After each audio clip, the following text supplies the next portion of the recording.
Buenas tardes, mi nombre es María de los Ángeles Nogales Narro, soy profesora doctora de la Universidad Católica Santa Teresa de Jesús de Ávila en España. En primer lugar, pues quiero agradecer al Congreso la oportunidad que me brinda de poder participar presentando esta ponencia y en segundo lugar quiero también reconocer la colaboración de dos alumnos del grado de Derecho en la elaboración de esta ponencia, doña Lidia Gómez y don Enrique Domínguez. Comenzando con la exposición, el título de la misma es La trata de personas desde una perspectiva de género. Dentro de la introducción, pues queremos señalar que la trata de personas constituye una de las manifestaciones más graves de vulneración de los derechos humanos en el contexto contemporáneo. Su configuración actual es el resultado de un largo proceso de evolución histórica, jurídica e ideológica que ha transformado profundamente su comprensión. Por eso, en la actualidad, la trata ya no puede entenderse únicamente como una cuestión vinculada a la explotación sexual, sino como un fenómeno complejo que integra múltiples formas de explotación, entre ellas el trabajo forzoso, la servidumbre o la extracción de órganos. Este cambio conceptual se ha visto acompañado de un desarrollo normativo progresivo a nivel internacional, europeo y nacional, así como de una mayor disponibilidad de unos datos estadísticos que permiten analizar su impacto real. Con respecto a nuestra exposición, dentro del marco normativo vigente, pues vamos a detenernos especialmente en la situación actual en España, incorporando también pues, una breve referencia a la vulnerabilidad de mujeres y niñas a partir de datos empíricos recientes. El objetivo general es visibilizar la trata de personas como una vulneración grave de los derechos humanos en el marco jurídico español y europeo y al mismo tiempo sensibilizar sobre la especial vulnerabilidad de mujeres y niñas frente a esta forma de explotación. Comenzamos en la evolución histórica y conceptual y, como comentábamos hace unos segundos, la configuración contemporánea de la trata de personas no puede comprenderse sin atender a su evolución histórica. En sus primeras formulaciones, durante la segunda mitad del siglo XIX, el fenómeno fue interpretado bajo la expresión de trata de blancas. Era un término profundamente condicionado por unos discursos raciales y por motivos moralizantes, y la preocupación principal no era una explotación estructural, sino la amenaza a una moral pública y al orden social derivado de la prostitución femenina transnacional. Durante el periodo de la Sociedad de Naciones se va a producir una ampliación de la forma del concepto, sustituyendo la referencia racial por la trata de mujeres y niños. Sin embargo, el vínculo conceptual con la prostitución permanecía intacto. La explotación sexual era concebida como el núcleo exclusivo del problema sin abordar otras formas de sometimiento.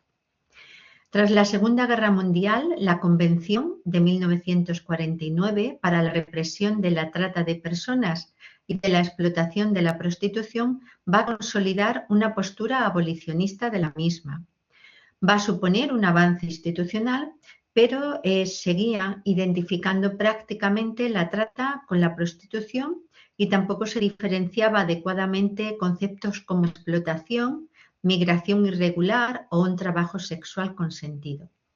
El punto de inflexión, por tanto, lo vamos a encontrar en el protocolo para prevenir, reprimir y sancionar la trata de personas, especialmente mujeres y niñas, del 2000, el conocido Protocolo de Palermo, complementario de una convención de Naciones Unidas contra la delincuencia organizada transnacional.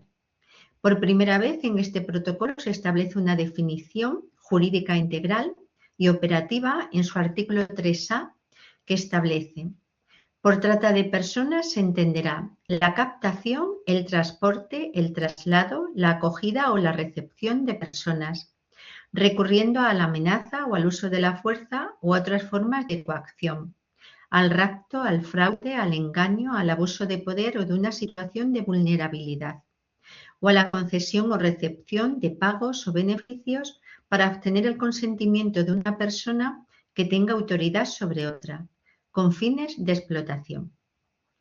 Esa explotación incluirá como mínimo la explotación de la prostitución ajena u otras formas de explotación sexual, los trabajos o servicios forzados, la esclavitud o prácticas análogas a la esclavitud, la servidumbre o la extracción de órganos. De esta definición se introduce tres elementos estructurales. El primero, la acción: captar, transportar, trasladar, acoger, recibir. Segundo, los medios: coacción, engaño, fraude, abuso de vulnerabilidad. Y la finalidad, que es la explotación en sentido amplio. Esta definición tiene una trascendencia porque separa jurídicamente la trata de la prostitución, reconoce múltiples formas de explotación, permite su persecución como delito transnacional organizado e introduce también el concepto de abuso de vulnerabilidad como un elemento clave. Posteriormente, dentro de la región europea, el Convenio del Consejo de Europa sobre la lucha contra la trata de seres humanos, el Convenio de Varsovia del 2005, consolida el giro hacia un enfoque integral de protección de derechos humanos. Mantiene prácticamente la misma definición, pero va a ampliar las obligaciones estatales. Dentro de este marco hemos señalado el convenio del Protocolo de Palermo y el Convenio de Varsovia.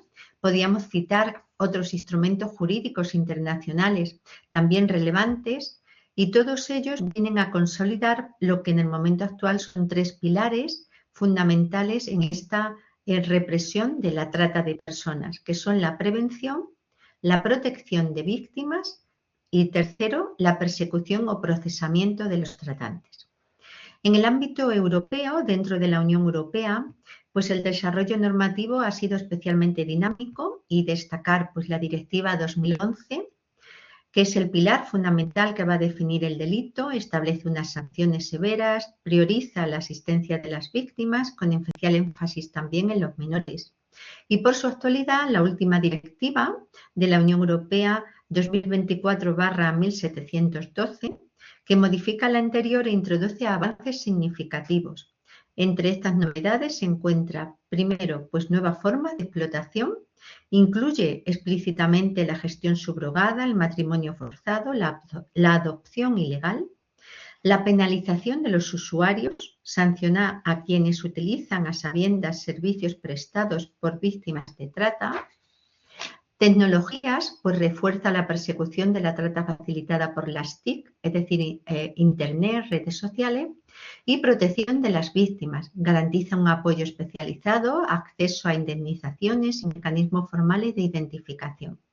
Esta directiva, por lo que respecta a España, debe ser traspuesta antes del 15 de julio del 2026. Entrando en el ámbito nacional español, nuestro ordenamiento jurídico ha ido incorporando progresivamente las exigencias tanto internacionales como europeas. Podemos destacar aquí la tipificación expresa en el Código Penal en el artículo 177 bis, introducido por una ley orgánica del 2010, reformado algunos aspectos en el 2015, leyes orgánicas también reformadas en orden a la Ley de Extranjería, reales decretos que desarrollan las medidas, un protocolo marco de protección de las víctimas de trata del 2011 o planes integrales contra la trata de personas, especialmente mujeres y niñas, con fines de explotación sexual. Al mismo tiempo, acompañado de una normativa complementaria en materia de seguridad ciudadana y asistencia social. El artículo 177 bis del Código Penal español recoge una definición que está alineada con el Protocolo de Palermo, incorporando las distintas modalidades de explotación y agravantes específicas. En su conjunto, podemos decir que el sistema normativo español refleja una progresiva transición y cambios según la normativa internacional y directivas de la Unión Europea. No obstante, los datos recientes evidencian también la necesidad de seguir reforzando mecanismos de identificación, protección y reparación, así como la necesidad de que la próxima aprobación de la Ley Integral contra la Trata armonice el sistema conforme a la Directiva Europea del 2024. Los datos de la situación actual que nos aportan datos estadísticos recientes, tanto a nivel internacional como español, en ellos se evidencia una transformación progresiva del fenómeno de la trata, tanto a escala global como europea y nacional. Lejos de reducirse, la trata presenta dinámicas cambiantes y obligan a adaptar constantemente estrategias de intervención. A nivel mundial, el Informe Mundial sobre Trata de Personas, publicado en diciembre del 2024 por la Oficina de Naciones Unidas, abarca un estudio hasta el 2023, confirma esa reconfiguración en las finalidades de explotación. Si bien históricamente la explotación sexual ocupaba el lugar predominante, los datos correspondientes al 2022 indican que la trata con fines de trabajo forzoso han alcanzado el 42% de los casos detectados, superando incluso la explotación sexual, el 36%. Este cambio no ha de entenderse como una disminución de la explotación sexual, sino como una mayor visibilización y detección de la explotación laboral, especialmente en sectores como la agricultura, construcción, trabajo doméstico, hostelería y economía sumergida. En el ámbito de la Unión Europea, el quinto informe de seguimiento de la Comisión Europea, publicado el 20 de enero del 2025, que recoge un periodo de referencia del 2021 al 2022, refleja igualmente un incremento en el 20,5% en el número de víctimas registradas. Más de la mitad de estas víctimas son nacionales de terceros países, lo que confirma la fuerte conexión entre tratas y contextos migratorios. Y aunque la explotación sexual continúa siendo dentro de la región europea la modalidad más frecuente, un 49%, la explotación laboral es la que ha experimentado ese mayor crecimiento, con un 51% respecto del periodo anterior. Si aterrizamos en España, los datos correspondientes al 2024 que publica CITCO, que es un centro de